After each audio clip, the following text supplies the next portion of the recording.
Hope you're having a great Friday morning wherever you are. We are in Thunder Valley, Bristol, Tennessee at the Bristol Motor Speedway, where this weekend, the 55th consecutive sellout at a place that has been celebrated since 1961.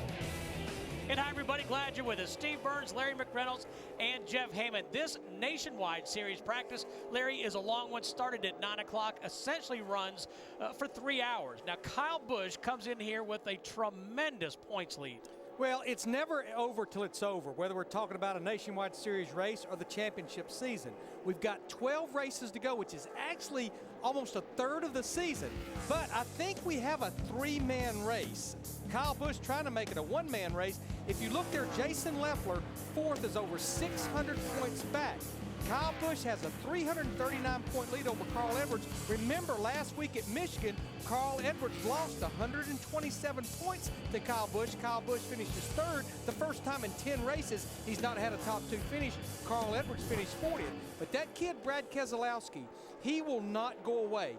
If Kyle Busch, Carl Edwards has a couple of weeks where they have problems, remember, Brad and that 88 group, they've won 2 of the last 3 races, not to mention the fact that they won this race a year ago. He's having a championship season. We said that last week at Michigan. It's just Kyle Busch is having a phenomenal season. And guys, I think Kyle Busch has extra incentive to win this championship because I read this week where he has made the commitment for 2010. He will not run the full nationwide series schedule, more focus on the Cup schedule in 2010.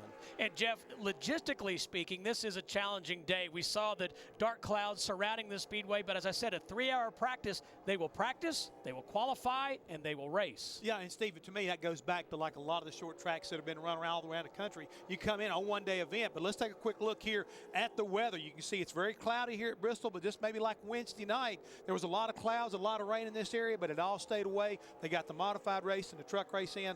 Today, we're hoping the same thing will happen here. We'll have an opportunity to get all the practices, all the qualifying in, and we'll get a great race in here later on under the lights. But the key thing about this tonight has to be the fact, one show, they may have done the review as far as going through templates and everything, inspection here on Thursday, but this is the first time they got on the racetrack. And Larry, I think you were talking about it before we came on the air. They've got a brand new tire that they're trying here for the first time with the nationwide cars. They did run it on Wednesday night with the trucks. Yeah, normally anywhere we go, the Sprint Cup Series and the Nationwide Series in particular will run the same Goodyear tire combination.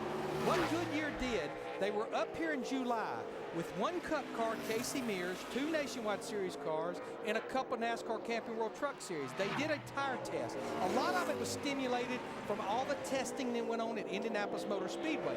They also, about 2 weeks ago, did a tire test at Dover with several Cup teams. So what they've done, they've put the left side Cup tire on these nationwide cars, and this is actually the right side tire that Cup cars ran at Indy.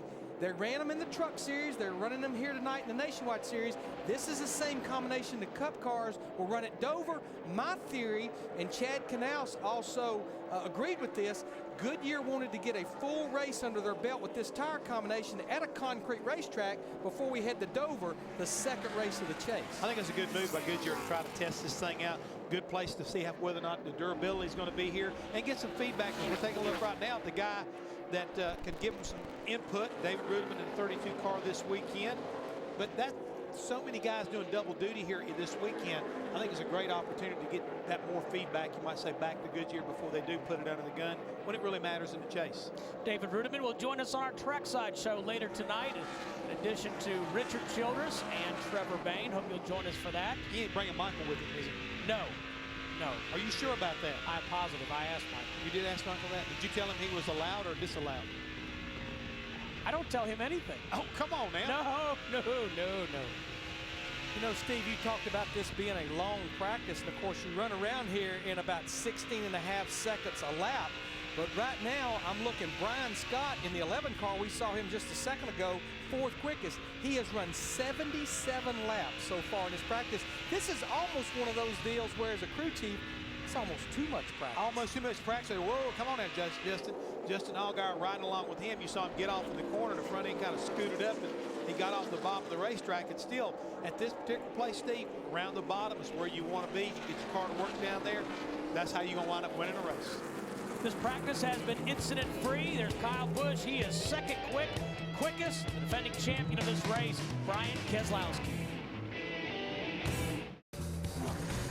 Speed's presentation of NASCAR Nationwide Series practice for Bristol is brought to you by Nationwide Insurance, the official auto insurance provider of NASCAR. And by the National Highway Traffic Safety Administration. Drunk driving over the limit, under arrest.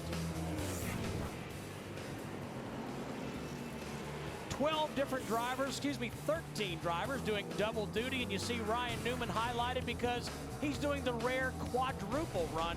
Qualified, or actually raced in the modified race, the Whelen modified race Wednesday, got crashed out early, raced in the Camping World Truck Series race, and then we'll race here tonight and then tomorrow night. Yeah, he actually sat on the pole for the truck race the other night, finished a pretty strong fourth. Of course, the modified car did not qualify. They started by points and got crashed out mighty early.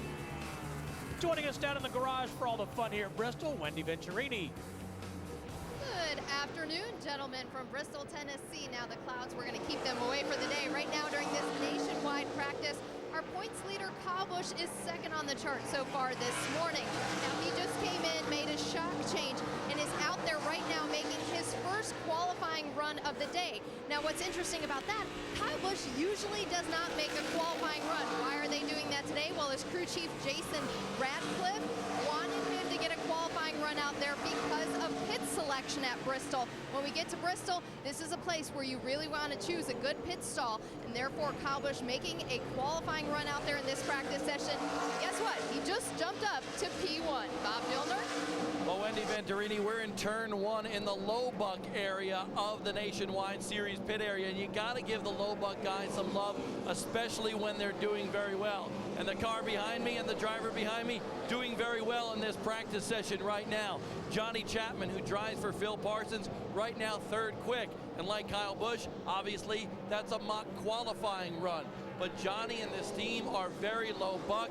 He thinks it'll shake down to about 15th or 20th when everybody starts to get in that mock qualifying mode. But right now, Johnny Chapman, a very big surprise to see the number 90 car in the third spot so far.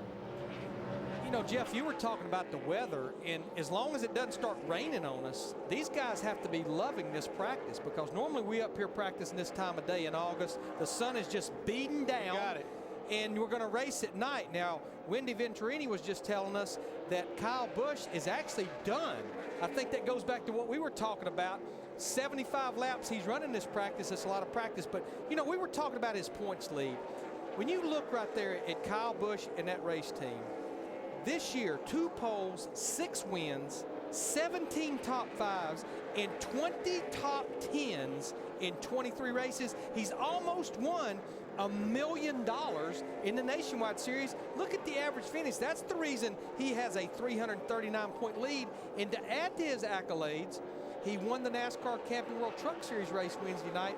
That is his 54th win in the NASCAR top 3 divisions. Ties Lee Petty. Of course, all of Lee's wins were in a Grand National or Sprint Cup car, but mighty young to have those kind of numbers, already laying them down.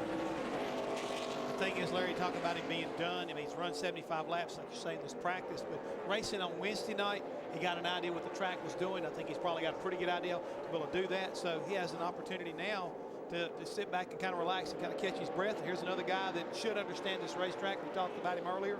Ryan Newman back in the 5 car for Junior Motorsports, Steve. Well, and add to that, remember we talked about this right side tire. That's a very different right side tire. Same tire that they ran on the trucks the other night.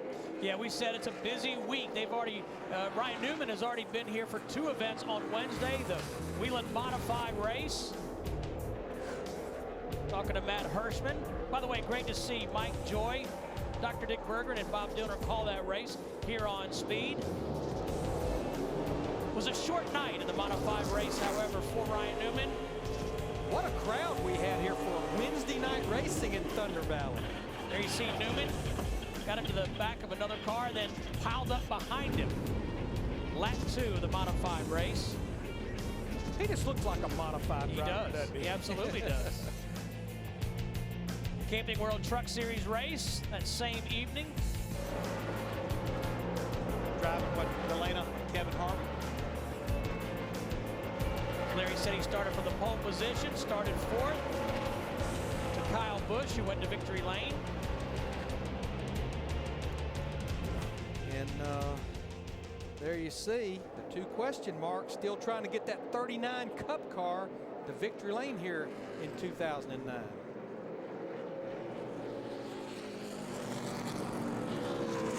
This will actually be his final start driving for Junior Motorsports in 2009 in the Nationwide. If Kyle Busch is the quickest, stay with us at Bristol. Tomorrow on Speed, NASCAR Race Day blasts into Bristol, where they celebrate Mark Martin's 1,000th career NASCAR start. Plus Wendy Venturini gets the real deal with Junior Johnson. NASCAR Race Day built by the Home Depot, live from Bristol tomorrow, starting at 4:30 Eastern. As we said, 50 cars here trying to make this race, tonight's race. And there's Brad Keselowski, who's third quickest, and Jeff Hammond as we ride around this Bristol Motor Speedway. You pointed out this entire field is separated by about half a second right now. No more than 0.6 of a second. If you have like 48 or 49 cars within a half a second of one another. Again, as we ride along with last week's winner, Brad Keselowski, that just gives you an idea of how tight this racetrack is and how close the competition really can be. And Larry, you know, as a crew chief, you come in here and all of a sudden you look up there, you're 43rd, and you say, man, I've got to pick it up a little bit. Well, what do we need to do? Well, we need about 0.3 of a second to be competitive. 0.3 of a second to be competitive. That probably puts you from 48 to about mid-pack real quick. And I'm going to tell you what, this is one of those racetracks that's very, very easy to underdrive, but to overdrive, it's a very fine line. You've got to have a little bit of finesse. I think you've got to basically, you know, get up on the steering wheel and just kind of wrestle the race car around here. That may work pretty good for qualifying, but in race times, I think you got to get in a rhythm, make this racetrack kind of save your equipment a little bit, because everything happens here so fast. See Carl Edwards there in the 60 car. Right now he is 16th quickest.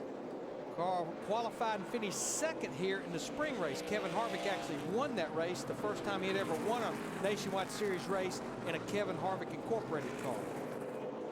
Carl won a Nationwide Series race here in March of 2007, and of course, the defending champion of tomorrow night, Sharpie 500. Little fireworks with Kyle Busch after the race last year. Just a little bit. We need some more of those. I love it. We need some more. Riding along here with cousin Carl. Casey Kane, 8th overall. Also want to mention that Clint Boyer in the 29 car has just jumped to the top of the scoring chart. He is, let's see, 1587, 120 miles an hour around this half mile. Steve, is it lunchtime yet? No. Okay. Why? Mighty tasty looking on that quarter panel. Oh. Ooh, I like this again. Like this shot, Larry. Riding along and take a look at Casey. You know, remember last week on trackside we had Casey come on board there with Elliott Sadler. You saw Stanley on the C post of that car. Remember, if he can win this Nationwide Series race here tonight, Stanley will donate $500,000 to the Children's Miracle Network, and it goes even beyond that, because if our buddy Elliott Sadler, who has won here in a Cup car, if he can win tomorrow night, it's $1 million to the Children's Miracle Network. And Elliott got his first career win, I believe, here in 2001. Driving for the Wood Brothers. Yep.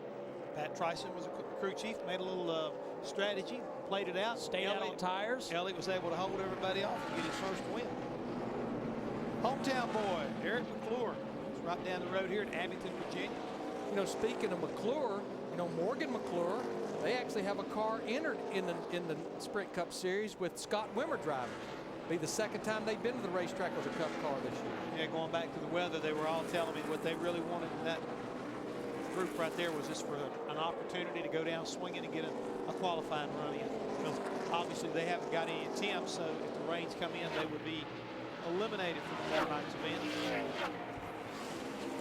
Check the weather forecast, and looks like our most serious threat of rain occurs beginning at 3 o'clock, where there's a 60% chance of rain. So hoping we're going to dodge the rain, but just want to let you know it is a possibility. Well, let's hope that the vortex theory that DW likes to talk about whenever he's up here kind of comes into play. We keep these cars running all day long. We'll just kind of keep the clouds away.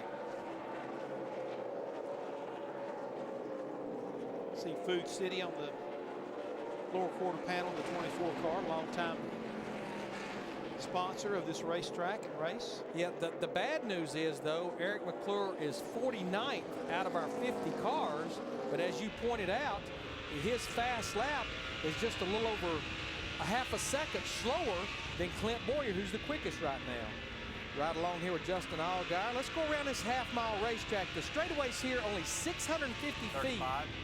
And the banking here, when they redid it a couple of years ago, they did more of a progressive banking. It starts at about 24 to 26 degrees at the bottom, and as you go up the racetrack, you get up to about 30 degrees. But listen where he rose out of the throttle. 30. Just past halfway down the straightaway. Let that thing roll into the corner, get to the bottom, and then pick it up. Where you beat people at Bristol is getting to the bottom, and you beat them off the corner, not getting in the corner. You may complete the pass getting in, but you beat them off. Kyle Busch, second quick in this practice. Stay with us. We'll be back to Bristol. NASCAR Nationwide Series practice continues for tonight's Food City 250. Now, Wednesday night, as we said, doubleheader action in the Whelen Modified Series. Donna Leah won that race. Kyle Busch won the Camping World Truck Series race, but it was a great night for Brian Scott, the Idaho native in the 16 car. As Bob Dillner has more information, he's doing a good job right here in the NASCAR Nationwide Series. Yeah, exactly. Good news and bad news for the gentleman that finished 5th in the NASCAR Camping World Truck Series race the other night here at Bristol. That run that has put him 7th on the board right now was a race-type run. He just went out and did his first mock-up qualifying run and was a lot slower than that. He said the car did not feel like it was in the racetrack. So like I said, good news, bad news for Brian Scott. Really good on those race runs, which is ultimately the most important. But he's got to get a little bit better for qualifying, Wendy. And Clint Boyer is at the top of the chart in this nationwide practice, and he is done with the nationwide car, headed over to the Cup Garage. How did the car feel? Does it feel as good as it looks on the chart? It's good. I mean, we were just working on the balance. It kept swinging from too loose, too tight, too loose, too tight. Put it back, you know, and just trying to figure out what the track's going to do. We're watching the truck race, and things kind of seem to get tighter. A lot of rubber, you know, the track's blocking it up quite a bit, and trying to pay attention to that and make sure that we're not too tight, you know, to start the race. But the car was good and qualifying trim there, so we'll call it good for this practice, and hopefully be good in the race.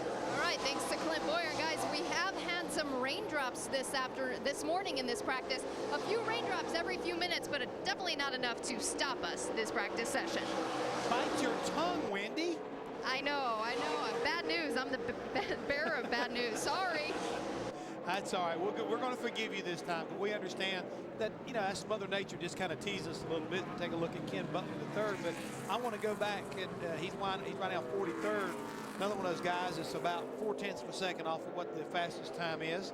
But I want to go back to what Bob was talking about with the 11 car. They go out there, and Larry, we talk about this all the time, slow down to go fast. When you get in the race rhythm, all of a sudden you start hitting your marks and everything starts happening. Put 4 brand new tires on, tape it up, and the guy says, all right, I got to get up here. He pulls his gloves up back of the elbow. He drives it off in there so deep he can't get the car to turn, and all of a sudden he slows down. He says, what I do wrong?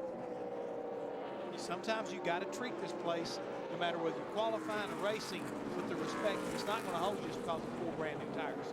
And you know, Jeff, I almost believe with this right side tire here, you heard Clint Boyer talk about how the track's taking rubber. That was one of the things they saw at that test they did back in July, is this right side tire is putting a lot of rubber down. There's a little bit of a question, will the right side Sprint Cup Series tire put that kind of rubber down? But you also know this is one of those places, especially with these overcast conditions, do you maybe want to just buff your tires in a little bit? Do you want to put a little time, or do you want to go on sticker tires? Jason Leffler, 25th overall in his Great Clips Toyota. Hey, want to mention too quickly about Clint Boyer in his last 3 Nationwide Series races here at Bristol. He's finished 3rd, 2nd, and 1st. He's led about 250 laps. Yeah, and in his 9 starts, this is hard to do at this place. He's completed every single lap of those 9 races. You see Brendan Gaughan, the 62 car. Brendan actually sat on the pole in the spring here, ended up finishing 21st. Comes in here 9th in the points. Larry, I wanted to mention too, and Jeff, I want you to add into this. We talk about how fast this racetrack is. 15 seconds a lap, 16 seconds a lap, 6/10 separating the field. It's fast, but the other thing about this track, which gets to your point about Clint Boyer, is there's not a lot of room to evade if there's trouble in front of you. There's nowhere to run, nowhere to hide. And that's one of the biggest reasons why a lot of guys will put a lot of effort into qualifying here, Steve. Starting up front is a premium, because when you've got clear racetrack the first part of the race, you help keep the fenders on these race cars till you get into lap traffic. Then you can be smart, work your way through it. But when you're in the back of the pack, and Larry will tell you right quick, when you drop the green flag and they get strung out, guess what? The guy who's leading the race is looking at the guy running dead last, and they're chasing each other like a train.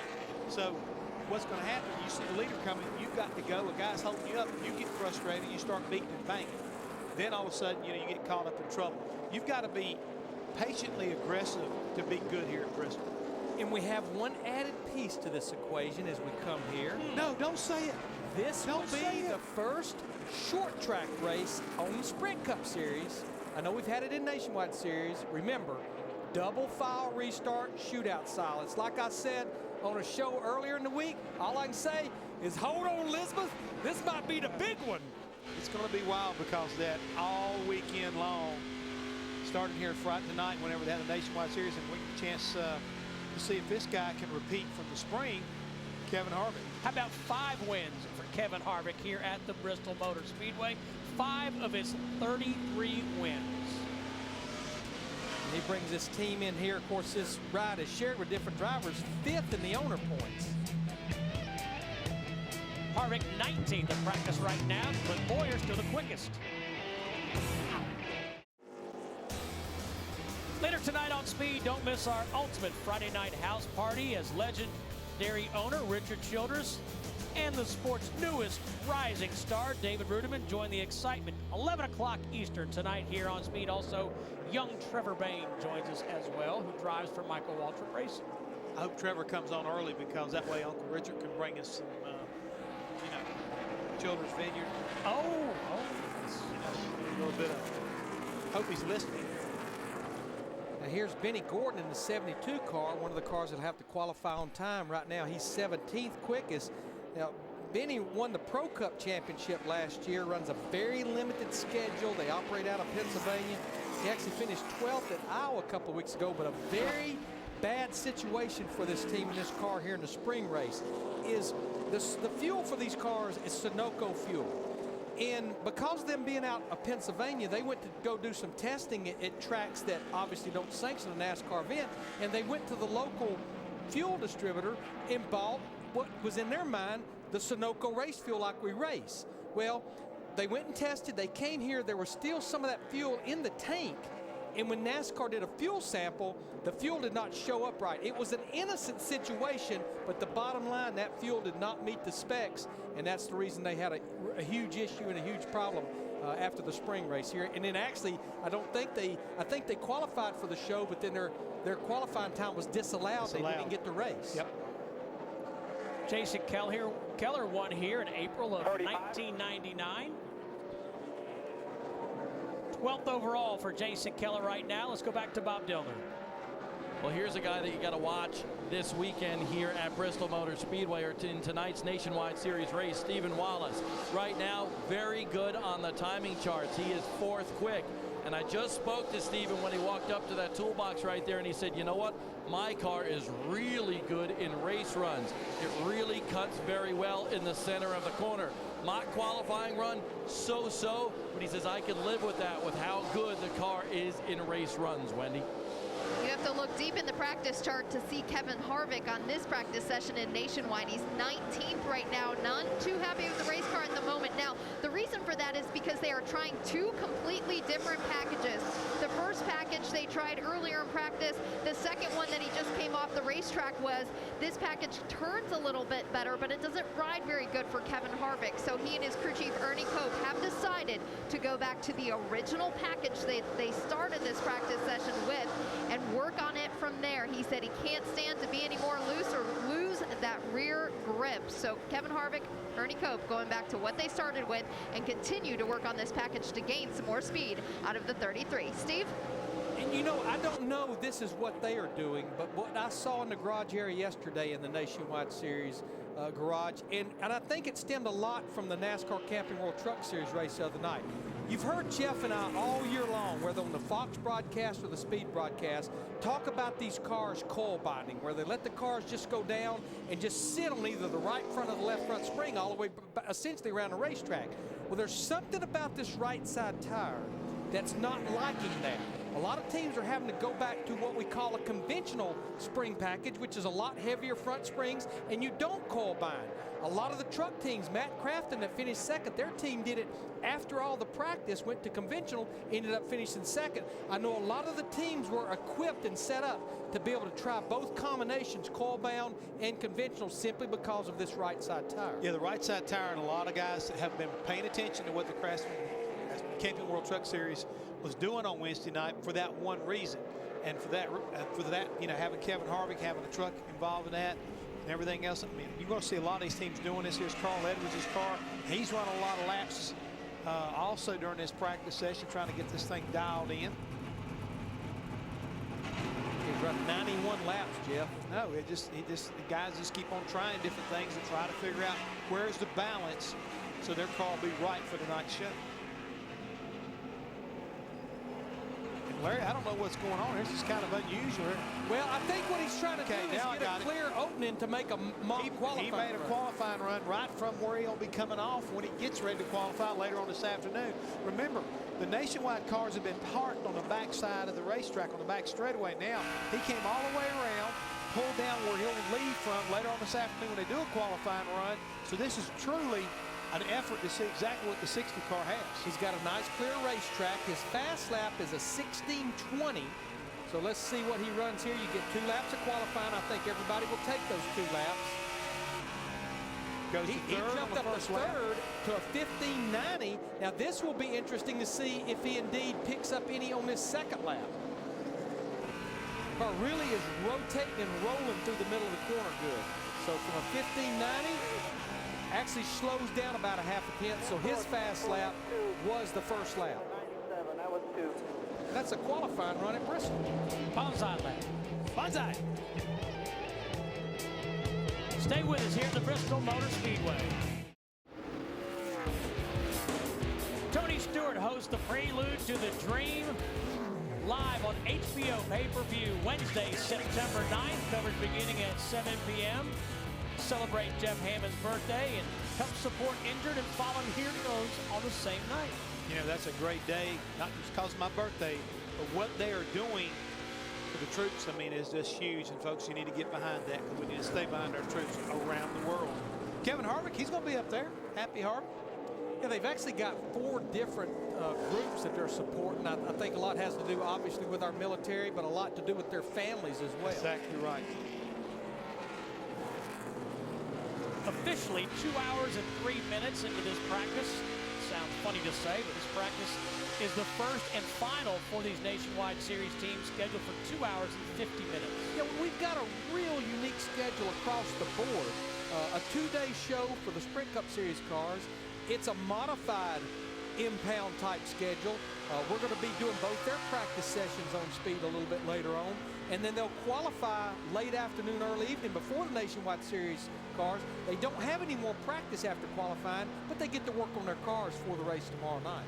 Larry, describe, if you will, a modified impound race. It's the fact that when we do an impound race like we do at Daytona and Talladega, is when you qualify, there's no more practice after qualifying, and NASCAR impounds the cars. I really don't like the term modified impound, because NASCAR never impounds the car, but it's the same schedule as an impound. It's just the fact you get your car back after qualifying and you can change it over and get it race ready for tomorrow night. Atlanta's going to be the same way in 2 weeks. Ryan Hackett, a native of La Plata, Maryland, and that 76 car.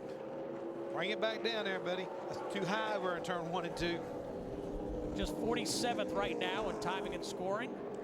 And as we mentioned, 50 cars here. 7 cars will be going home. There's no past champions in the field. It's outside the top 30.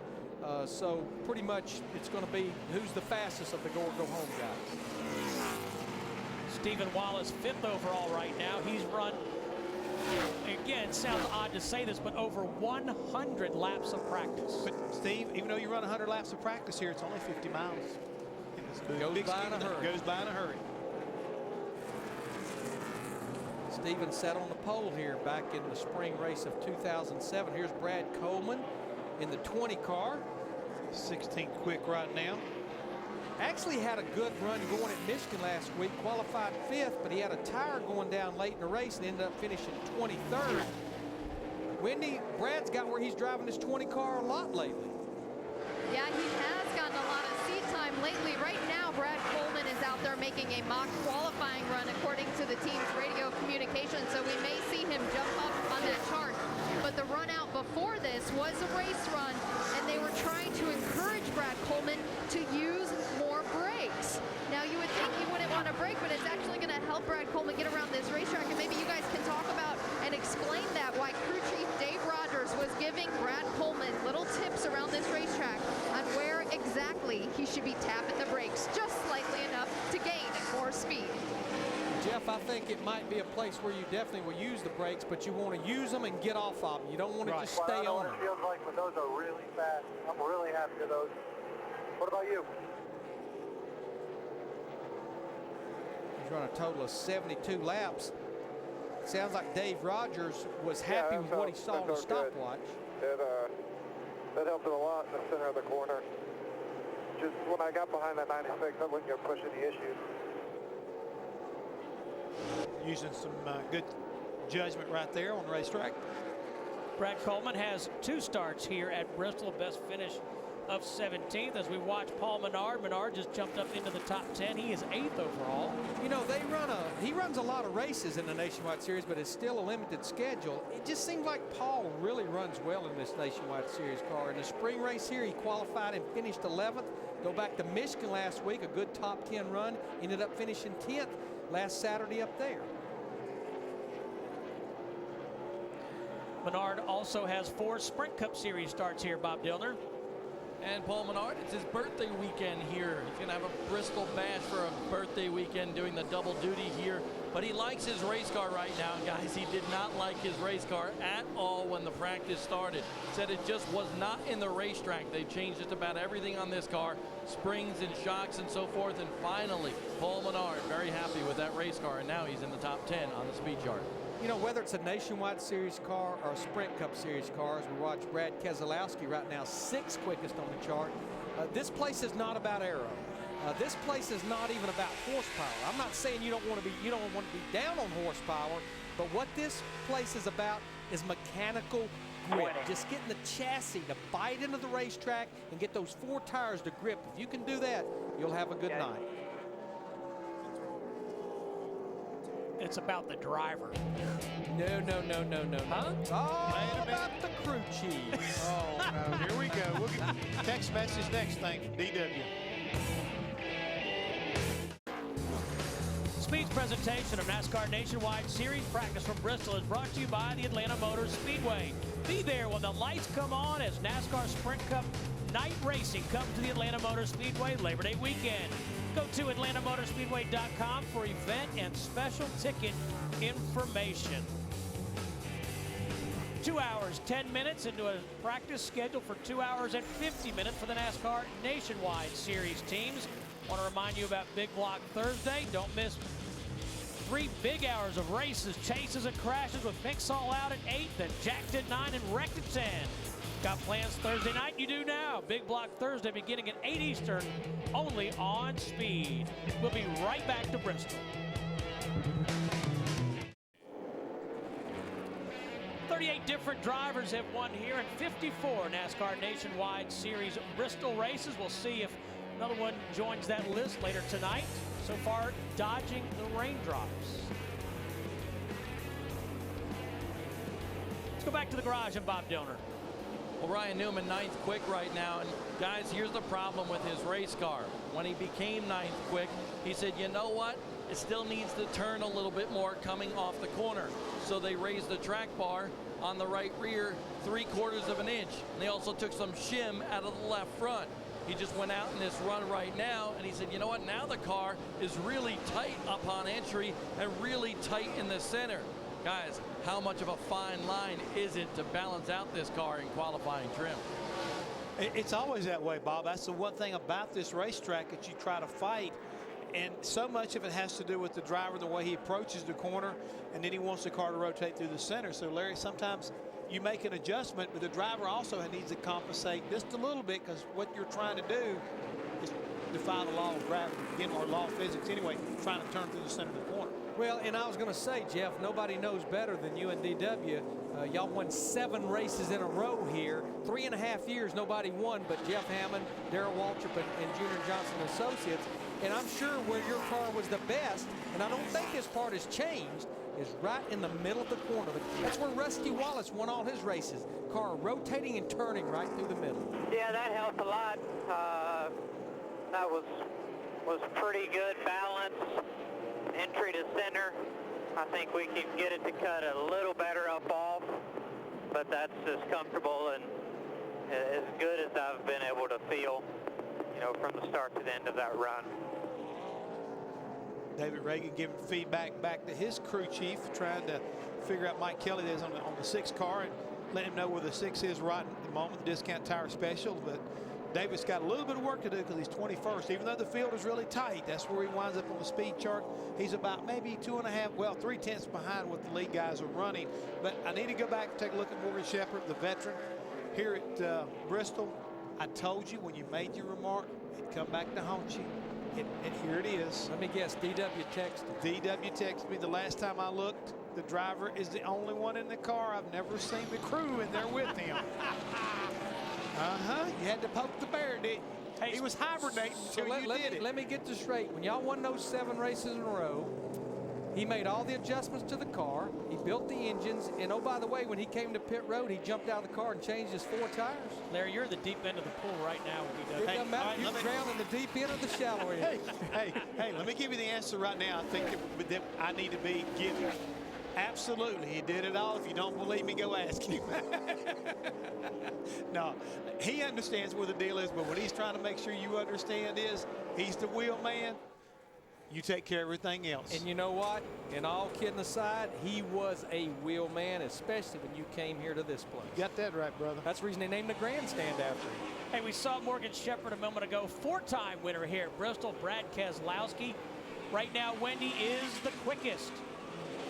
That's Brad in his mock qualifying run right there. That made Brad Keselowski jump to the top of the chart with that qualifying run. Now in his race run, he was really good. It's been a touch better every time he went out with the race package.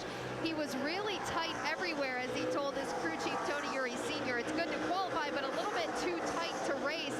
The changes that they've been making to the race package gave him a little bit more side bite on exit, which means it's not as squiggly for Brad Keselowski in his race trim package. But this is what I liked about Brad's communication on the radio. He started to give a lot of feedback at once, and then he said, hold on, let me summarize. I'm not doing a good job at giving you guys feedback. And he went back to what he started feeling originally in the car and worked through every part of the racetrack. And that, to me, is a sign of a good driver being able to communicate with their crew chief. Isn't that right, Larry?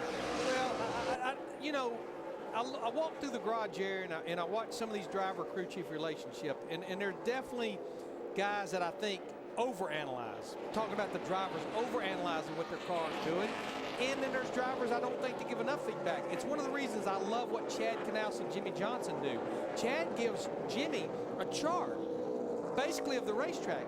Write down your comments at the different areas of the racetrack. And normally it's entrance, middle, and exit of both ends of the racetrack. I think that's great because you actually have that to go back and look at after practice. Larry, right now, Michael and Ned in the 15 car. He's making some progress. He's 23rd overall. Just saw Brad Keselowski jump to the top of the chart. Progress as well for Justin Allgaier. You saw him. He is 6th. We'll be right back to Thunder Valley. Seen Daily and SpeedTV.com have teamed up to form the most powerful online news source in NASCAR. Visit SpeedTV.com now for in-depth analysis, breaking news, and much more. Back at the world's fastest half-mile speedway, Bristol Motor Speedway in Bristol, Tennessee. There's Trevor Bayne in the 99 car. He'll join us for trackside. He's 25th overall in his Michael Waltrip Racing Toyota. I think he's coming in for a reason.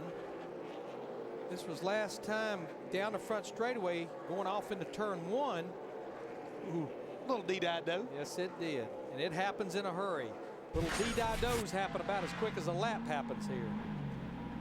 Trevor made his very first Nationwide Series start here in the spring race, ended up finishing 23rd. Qualified on the outside of the front row last week at Michigan.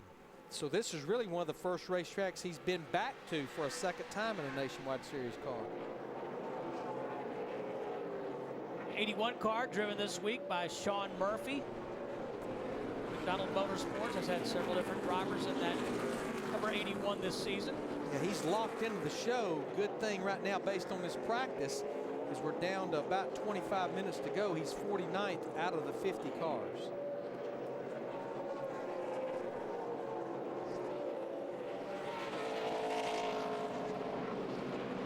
'31 car, that is Travis Kittleson. Car owned by Stanton Barrett. He'll have to qualify on time, and right now he's about mid-pack. He's 25th quickest. He's run a total of 87 laps. We now have about 4 or 5 cars that they well in excess of 100 laps. Brian Scott, we talked about him, 104 laps. Carl Edwards now 101. Justin Allgaier 116. Stephen Wallace 125. John West Townley 122. David Reagan 104. Chase Austin 101. Brendan Gaughan 118 and Peyton Sellers 116. So we actually almost have 10 cars that's ran well in over 100 laps. Kev Butler, the third, just went over 100. Clear.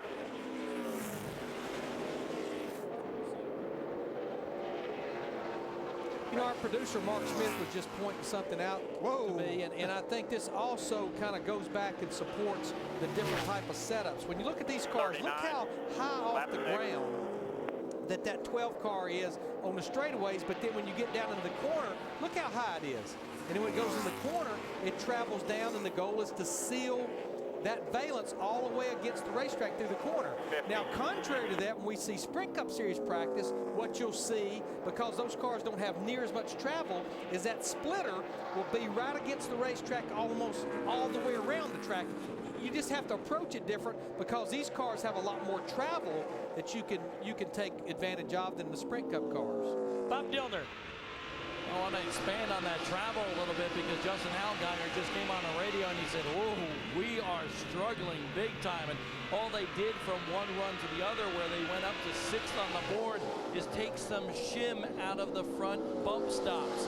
That's what they did. He was loose in 1 and 2. Now he's really bad in 3 and 4. So Justin Allgaier struggling pretty quick, but all he did is take the bump stop out, and now the car is kind of sitting on those stops a little bit too hard in the corners. Well, Bob, I'll tell you, from up here, one of the first laps that he ran, the car bottomed out really bad in the middle of the corner, and I know that didn't make Justin very happy, but like Larry was saying, you really can see the effect of launching off these corners, Steve. The car really sits back hard on the back 2 rear tires. You drive it up off of there.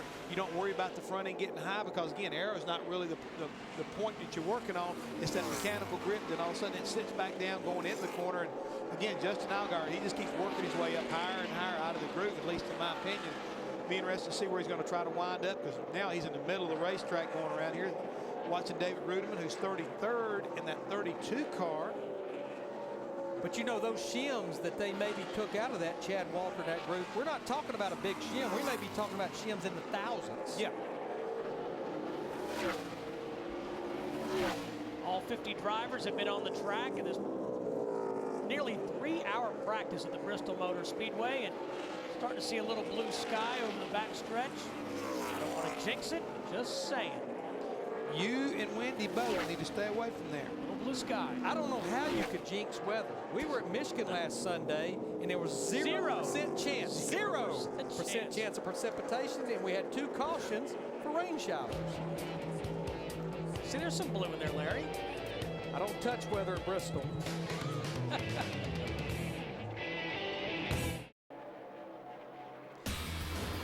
Tonight, 11 p.m. Eastern, it's our Friday night house party / television show, NASCAR Trackside.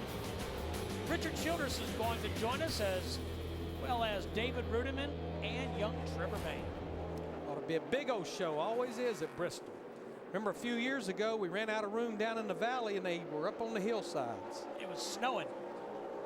Jeff Hammond was right up in there amongst them. It was a wintry mix. This is also where I jumped in a hot tub. The hot tub never came back. Never came back. Yep. They towed that thing out of here. Towed it right off.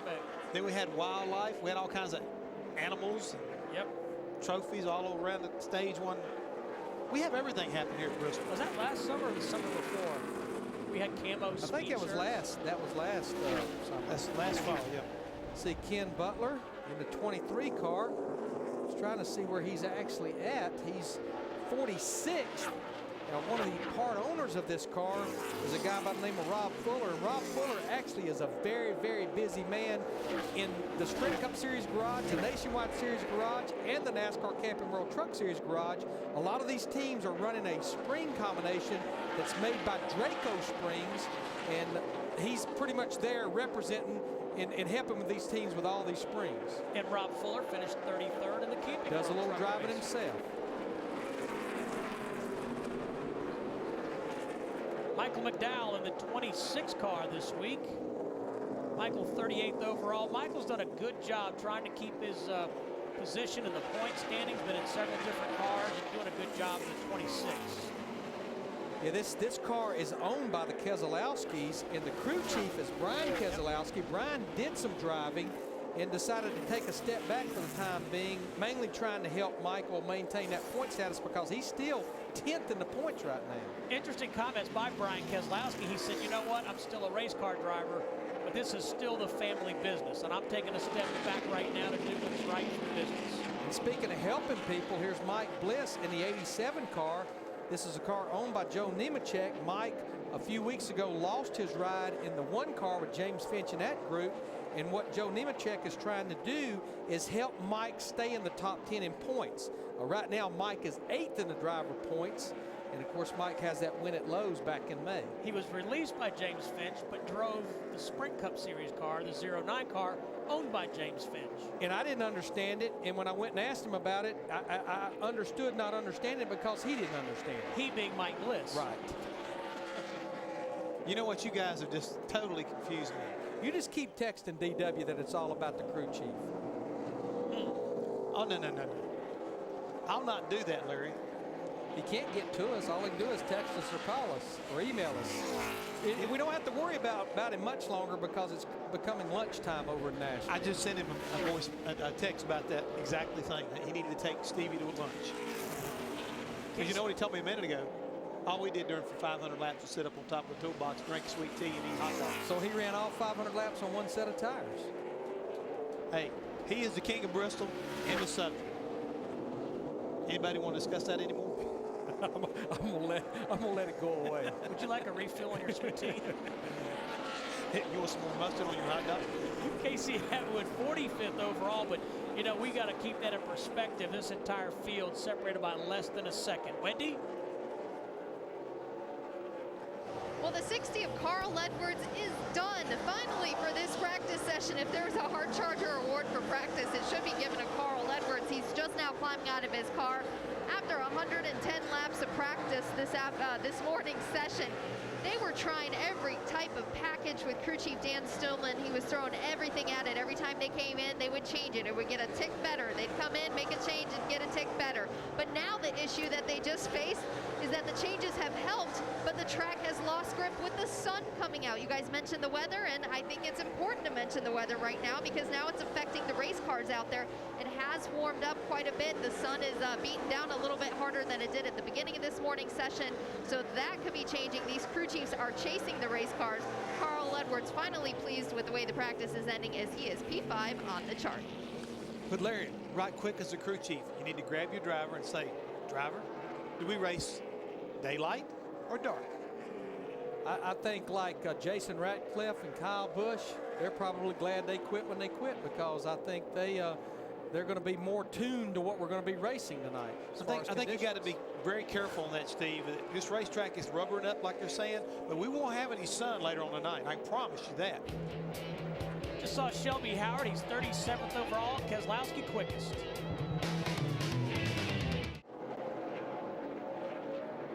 Idaho native Brian Scott, very impressive in this practice. He's putting on 111 laps in his Toyota, and he is second quick to Brad Keselowski. It just brought to my attention, he looks a little on the looser free side, but I just think that you want to be that way right now, because you've heard some of the drivers allude to the fact that probably this racetrack, the more rubber that goes down, we get into the nighttime tonight, that it's probably, with these Nationwide Series cars, I'm not sure about the Cup cars, because we've seen a lot of different directions with that new car, but I think these cars will only get tighter tonight.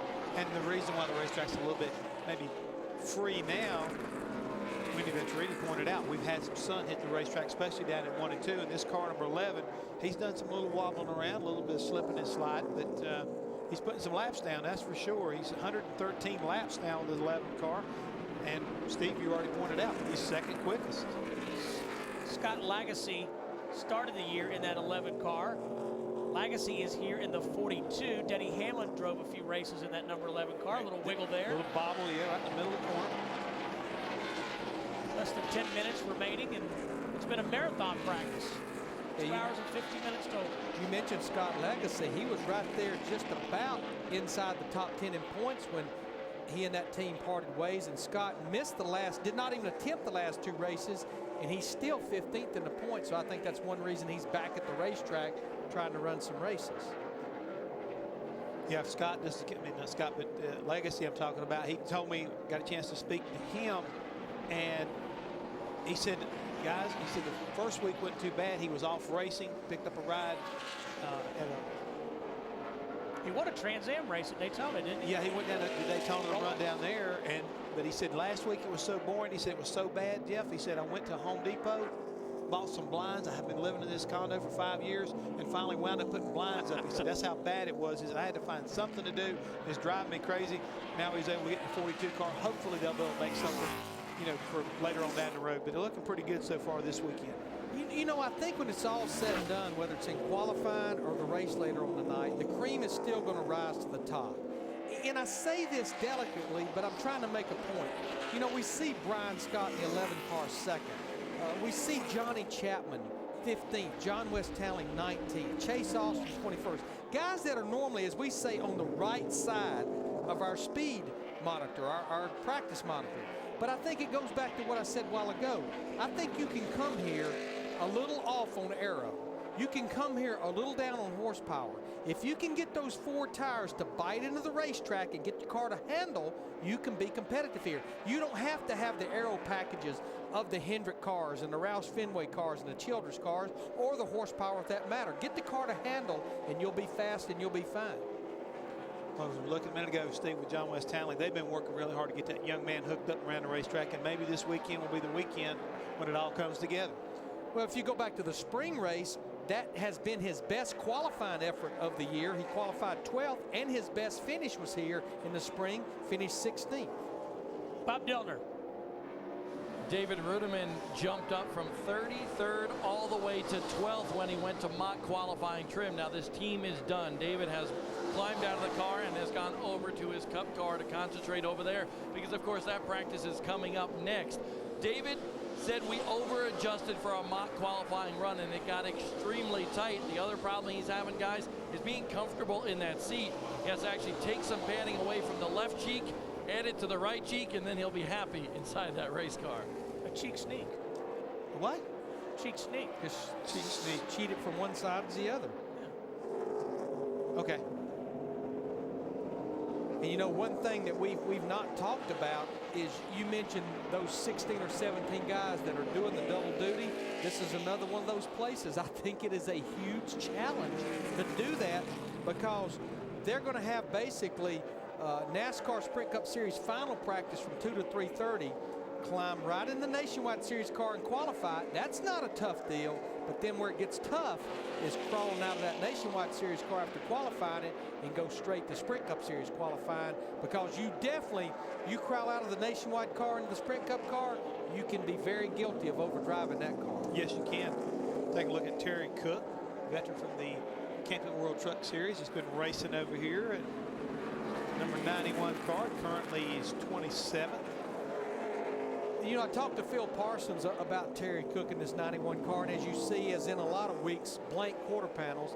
And Phil told me, working with Terry over the last few months, even some at the end of last year, he said, you know what? I think if we could get some solid sponsorship on this car, what I've seen in working with Terry, that we could be pretty darn competitive in the Nationwide Series. He's normally very fast when it comes to qualifying. Just need a little money just to really get up there and race hard. Terry Cook finished 15th Wednesday night here at the Bristol Motor Speedway in the Camping World Truck Series race. Kevin Harvick, a 5-time winner here at Bristol. We'll be right back. Told you, Larry Mack, blue sky over the Bristol Motor Speedway, but Larry says he doesn't predict weather at Bristol. Not at Bristol, Nope. because, I mean, all you got to do is travel over one mountain ridge and it'll be raining, travel over the other and it'll be 90 degrees and sunny. I'll go one better than that. You can go one side of this racetrack to the other side of the racetrack and have it raining. You know what? As DW has taught me for 9 years, there's always the rest of the story. And I think I have finally put 2 and 2 together and figured out why he is sitting in Franklin, Tennessee, watching our broadcast, being a little bit cocky. Is on Wednesday, he joined Jimmy Johnson, Montoya, Richard Petty, and a host of others, and they went to the White House and visited President Obama.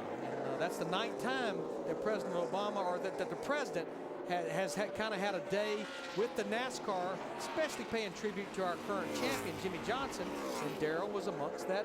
Had his group red of tie on. victors. Exactly. So now it's beginning to make sense. You know, one of the first times they went to the White House, back when Jimmy Carter was president, one of the first times they went up there, took cars up and put them on the front lawn of the White House. Okay. So I think that's why DW's feeling a little spunky today. He's been up there with our president. I thought it was great to see the guys, a lot of the guys who are in the chase. I think 9 of them were there, and former champions, as we take a look at Justin Allgaier. Look where Justin's running at, and you can see right there real quick that car got extremely loose in that top groove. But Larry, I think he's trying to work that upper groove in. Yeah, I mean, I'm even watching Jason Leffler up there with him practice. I mean, his car just keeps stepping out. But that's one thing that they did to this racetrack, and I know there's been mixed reviews about it, is when they redid it and did the progressive banking, it definitely created a second and third groove. We've got more grooves of racing, but Bob, one thing it did away with was maybe a little bit of the bump and run that we saw a lot.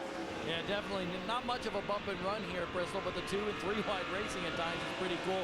Justin Allgaier in that second groove, still not happy with how that car is landing on the bump stops, but he has done 153 laps on this racetrack, guys. Obviously the car is not good, but crew chiefs, I want to ask you a question. Is there ever a point where there's too much practice to get that car dialed in? I think this is way too much practice, and I think that's the reason you saw a lot of the guys like Kyle Busch in the 18 group and a host of others quit a little bit early. I think you eventually get to just almost chasing the racetrack. There's a guy who quit a little early, Kevin Harvick, former winner here in the spring. And, you know, every now and then you've got to use a little bit of common sense and realize this is not the weather we're going to be racing in, Wendy Venturini. It sure is, and that's why Kevin Harvick and Ernie Cope, the crew chief, have gone back to the hauler where it's a little bit more quiet to discuss what they can do to this race car. It finally got good with that original package they had started practice with. They decided to go back on it, work on it, and it's paid off. Kevin Harvick's going to end this practice session 7th so far on the chart, and maybe on the other end of NASCAR Live, Hermie Sadler can catch up with Kevin Harvick when he comes out of that hauler discussion with his crew chief, Ernie Cope. Well, with only about a minute to go in this practice, I think Chad Walters and Justin Allgaier, in fact, here's the red and the black flag there, they decided to run it to the very, very end, and he ran 158 laps in this 2-hour and 45-minute practice session. Jeff, you talked about starting position at the very start of this practice. You know, 34 of these 54 Nationwide Series races at Bristol have been won from a top 10 starting position. That pretty much backs up your point. You want to be near the front. You want to it really makes things so much easier. You start off getting a really good pit position. And guys, we haven't discussed this. We got split pit road. We're going to have guys on the front straightaway, guys on the back straightaway. All these things lead to having a successful outing at Bristol, whether you're in the Nationwide Series or whether tomorrow night the Sprint Cup, qualifying is a premium here at this racetrack. And I think another thing that kind of goes with that, Steve, normally if you've got a fast car in qualifying, I won't say the setup is any different to race ready. Of course, as in all the Nationwide Series races, they're impound. But I think if there's a setup that's close at a particular racetrack, it would be here qualifying to the race setup.